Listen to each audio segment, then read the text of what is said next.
Alright, even I don't know how this became a three-parter, but we gotta start speeding things up lest this becomes endless like every other series on this channel. This is part 3, thank you for reading the title, but you don't really have to watch the last 2 parts to understand what I'm saying. Like, you should. They're pretty cool vids, IMO. In this part, I'm talking about everything left in the Tsukihime Plus disc that I have not covered yet.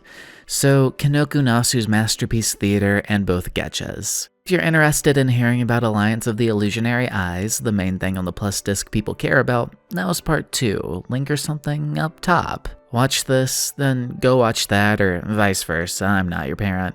Okay, time.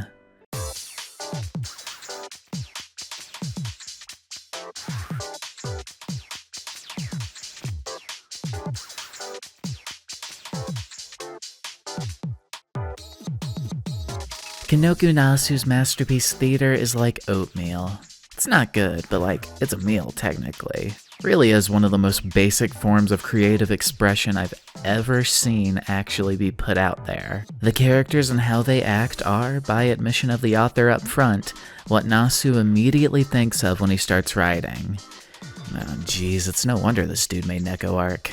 This thing, this monument to all our sins, had no prep time, no revision. It was just a pure stream of consciousness with no fleshing out. Shiki and Co. are written like they've spent 20 years in a long-running TV show. You know, one where the writers got burnt out around season 3, but the network continues anyways because money makes the world go round. It's admittedly still kind of funny though, especially the part where Shiki says, "Ah, my anemia." Which, yeah, that is a crutch in Tsukihime looking back. Glad to see Nasu kinda poking fun at that here. This thing was apparently written when the Half Moon version of Tsukihime was out, so it makes sense that Nasu would be burnt out of having to rely on the same basic story again and again. This and Wakami Paradise, but that's another story for another time, are kind of the last vestiges for Type Moon doing anything this out there. An avant-garde fever dream product composed of half severe burnout, half drive just to make something. The kind of stuff only hardcore fans have a chance of appreciating because of how self-referential it is. The kind of stuff the writer takes a look back on, smiling. No one will get the hashtag vision. Honestly, I get the feeling this is something only the writer himself can truly appreciate. It's the most personable form of art you can make. This is a masterpiece, not to us, but to Kanoku Nasu himself. It's full of in-jokes at his own writing, and even pokes fun at how nothing's been written since the Kamiket 99 demo of Tsukihime. This is like the creative writing assignments you got in grade school. You just write whatever comes to mind, pure creative expression. Okay, I'm running out of my tea that lets me make anything sound hashtag deep, so let's take off the veneer. Kanoku Nasu's Masterpiece Theater is not good. It's not even average, it's bad.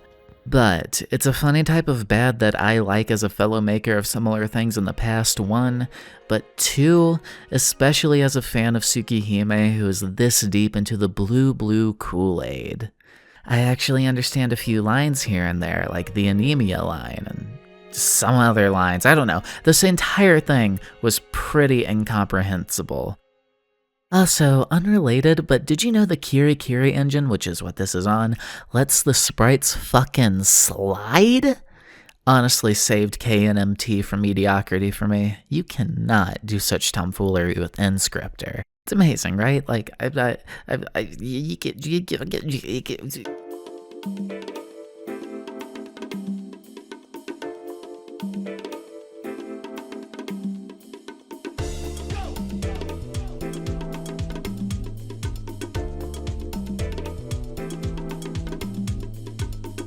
I hate Neko arc. I've kept this inside for a long time, but this bitch is insufferable. This is my hottest take, judging by all the fans, but this is my hill to die on. I should clarify, I don't really have all that deep of a reason for disliking Neko arc. I just find her shtick of being annoying to the characters, well, annoying. Though that's fine for her original purpose of coyly teasing a player for reaching a bad end by, accidentally making a stupid choice in a VN, because you have to be really stupid to make wrong choices in Tsukihime. Anything outside of that very specific context with her is just awful. One of the main reasons I've never read most of Suki's bad ends is because I know that all of CL Sensei's lessons are just going to be a bunch of the most Reddit epic gamer-owned moment writing I've ever seen in my life. Which sounds awful to sit through. And like, sorry if that's your thing, I hope your sense of humor gets better. But hey, and again to put a feeler out there, I will read all of them for content if you all are interested. Sometimes spiraling out into vitriol is okay for views. I know I want them, at the very least. Anyways, specifically why she doesn't work here in Getcha, the thing I'm talking about, and also her first appearance outside of CL's cage, is thus. Neko Arc's only purpose in Getcha is self-derision, and not in the funny Kanoku Nasu's masterpiece theater way where Shiki goes, "Ah, bro, shit, my anemia hitting right now. Oh, this sucks." But in the, that scrapped element sure would have been cool. Shame it couldn't have been implemented since our writer f***ing sucks, desunya. You know, it's the kind of writing that just kind of makes you feel pity towards the person who wrote it, or at the very least annoyed. It doesn't help that when she's not doing that, she's got as much wit as that FGO Carnival Phantasm special. I joked years ago in a tweet that would take way too much effort to find that all of my negative feelings for Tsukihime were like, just combined in the Neko arc. And honestly, while that's an exaggeration, it's not inaccurate. I could sit here and tell you all the other ways I didn't really like Getcha 1. This write issues with unironic pop-in in a visual novel. The script goes on for way too long for what it is, and, you know, the characters feel off to me. But honestly, going into detail on those would be irrelevant because they'd all pair in comparison to this. Those are ultimately nitpicks for what this thing is. This Neko arc tangent is a legitimate complaint I have with Tsukihime, and especially the Getchas. All this negative talk isn't to say that Getcha is all bad though.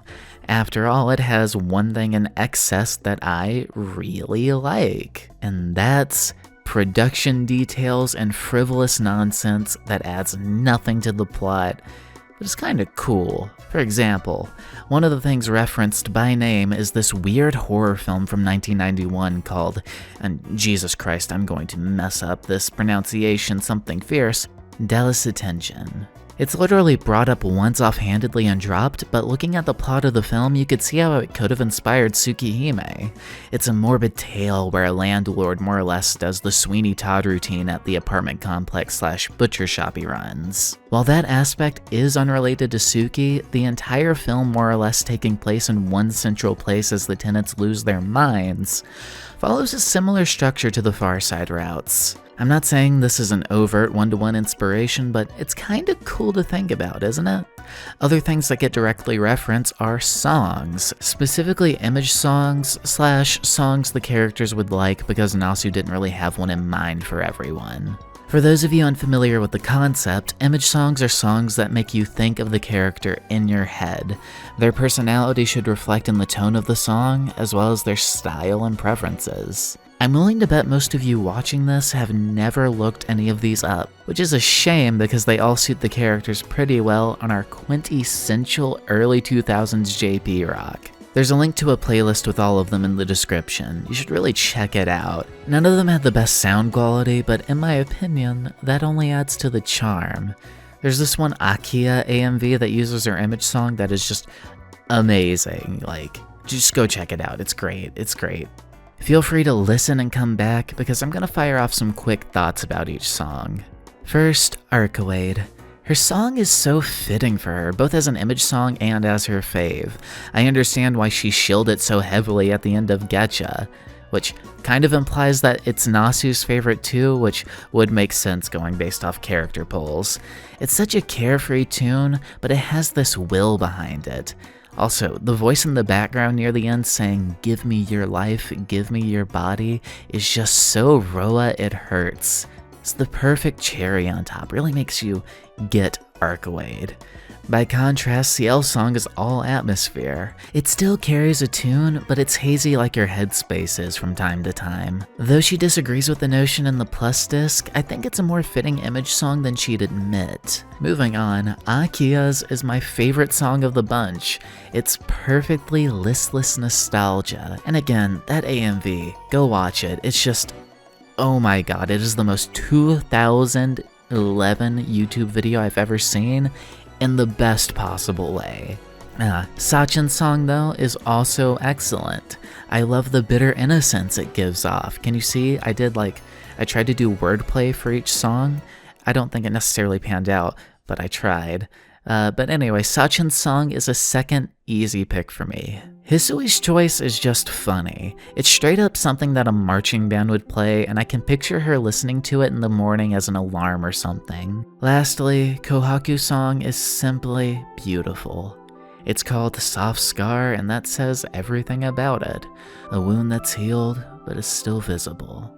While they don't all work as Image songs, they all speak to the character they were picked for. I'm glad I actually looked them up for once. Shoutouts to Famster, who found all of these over a decade ago and uploaded them in the easiest to find way. I was certain they were going to be hell to look for, and I'm really glad they weren't. Again, as I've mentioned like 5 times already, link in the description. I would highly recommend going to listen to them if you like Tsukihime enough to watch the video this far in. Other than what I mentioned thus far, that's really it for Getcha 1. As I said, it's not bad. It's not the greatest, but it's not bad. Most of it's just the characters interacting with each other and talking about Tsukihime's development, but I already talked about things like the Half Moon version and the HTML sites in the first part of this series, so it's kinda pointless to do it again, even if it would arguably be more relevant here, lol. We only have one section left, and it is a whole can of worms I've waited to get into for so long, and yet now that I'm here, it feels almost strange. A year or two ago, I couldn't even write about this topic no matter how hard I tried because my thoughts were so jumbly. But now that I'm here again, it feels so simple. I'm of course talking about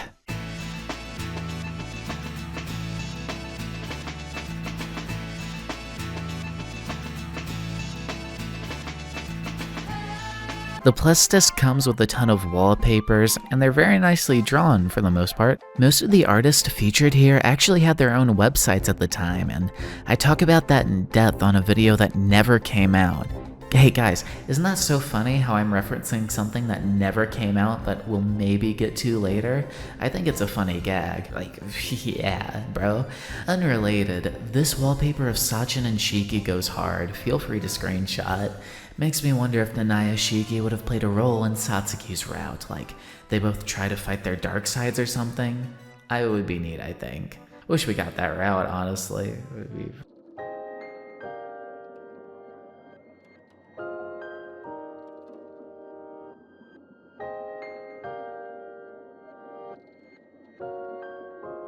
This one makes me sad because it has my favorite and least favorite character together. It has a bunch of really cool tidbits, but as I said earlier, Neko Arc fucking sucks and won't shut up about how Satsuki is so unfortunate.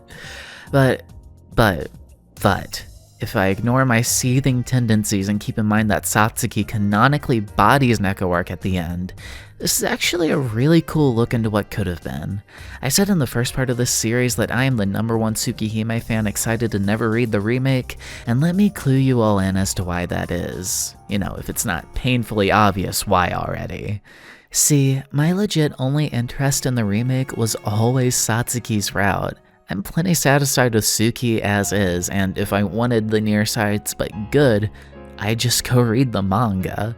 Now, I will still read the remake one day, but I'm not in a rush whatsoever. Getcha 2 is the only thing, other than a list of days, that we have of Satsuki's route, and it makes me want it so bad. Prototype designs, early CGs, and concepts such as a very adult-looking Yumizuka. Supposedly, this was when she was more vampiric later in her route, which is really cool because she's taking on a similar vibe to Archetype Earth. What does that mean about her? What about her potential? Is that why her reality marble is literally one of the most broken abilities of all time? What's up with her having that anyways? Like, it would make her fighting with Archwade be a non-issue. I hope you all understand how cool these little tidbits are to me. It kills me that most of what we know about Sachin's route is pure speculation. So I'm very thankful we at least have these CGs and early art assets, even if the plot details are non-existent. Makes me remember why I love this character so much in the first place after a long time of disenchantment. Though things get hard for her, she never stops giving her all.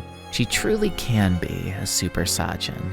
She just has to wait to be given a chance in 2030 when Extra Record and Red Garden finally come out. God, I love FGO monopolizing everyone's time. It's so cool. It's so cool. I wish I could talk more about Satsuki, and maybe I will one day, who knows, but that's really all we got in Getcha 2. There is a supposed scene from her route, but it's incomprehensible because Nasu never wrote it and was just making shit up on the spot. You cannot convince me otherwise. Ultimately, the Satsuki stuff is a small part of Getcha 2, and it means most of what I've talked about so far is ancillary to what is the true purpose of the Plus Disc as a whole, minus, Alliance of the Illusionary Eyes, that's its own side story. But you see, the honest-to-God main purpose of everything in this disc is to shill the fuck out of Melty Blood and Kagetsu Toya. I skipped over it, but Kanoku Nasu's masterpiece Theater ended with an afterword that said something to the tune of, "Such crazy stories could only show up in a dream. Maybe we should do more of that," before showing a CG of Lin and Arc, essentially name-dropping Kagetsu in all but name. The shilling for Melty, however, is even more overt. I mean, naturally, this thing shipped with a demo for it, but more than just that demo, everything mentions it. Specifically in Getcha 2, we get to see concept art for Melty Blood. Honestly, it's amazing how this VN side project manages to predate every single modern YouTube video in existence by shilling something blatantly right in the middle of it. To actually talk about those concepts though, we see things such as an abandoned warehouse stage that's supposedly Satsuki's home, which sounds really exciting. I mean, we may not have gotten her route, but Melty does technically take place after it, so maybe we'll get some good interactions with her in the story of that game. Wow, I can't wait to cover that soon. I'm gonna be like so mad if she's not even mentioned by name, let me tell you. But that's a hypothetical situation that it never happened, and also for a future video to handle if it does. Other things that are brought up are early designs for Shion, and wow, one kind of looks like Ilya and another has darker skin, which I honestly really wish they would have kept. This look is fucking amazing. Sadly, Nasu is racist and we'd have to wait for Fate Extra, which he didn't do much for, by the way, to finally get that goodness. Honestly, seeing these early designs for Shion kinda makes me want to revisit Melty. Well, that and a patron requested I do. Hey, did you know you can request me to make something by checking out my Patreon? Just a thought, I don't know, feel free if you want. Regardless, I think I'll make a video or two on that sometime soon before diving into Kagetsu Toya. If you thought I was done with Tsukihime videos, you truly have not seen anything yet. This series consumed my life for a year, and I'm just like exercising the brain worms now. I'm gonna get to the root of this and I can finally be done with it. Not in like a bad way, but in like I could finally just focus on other things. I don't want to do Type Moon videos forever, guys. I know, it's crazy. But regardless, the Plus Disc was a surprisingly fun thing to dive into. I didn't think I'd have this much to say about it, truly, but here we are. 3 videos later and finally done. I think this was a pretty fun little journey. The Plus Disc is more enigmatic than I remember it being 2 years ago. Though again, that probably has to deal with me actually reading it this time and not just speeding through it at Mach 7. Tell me what you all thought of this little series in the comments. Glad to be back, y'all. I hope you're doing well and... Oh my god, for the first time in a long time I actually finished a series of videos. This is amazing. I feel like I could do anything right now.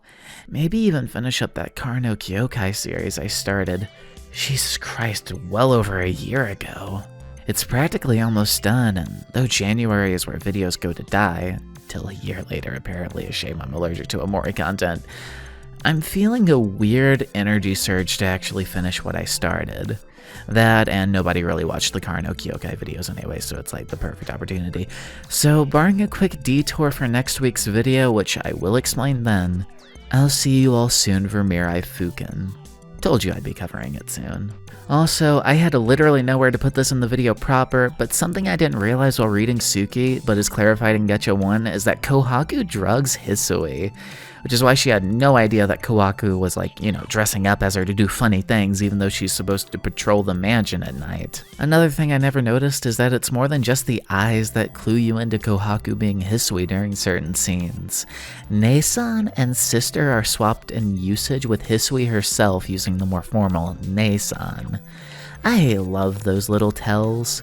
It's crazy that there's stuff I've never noticed in Tsukihime. OMG, I love this visual novel, guys. I don't know if you do that, but okay, bye.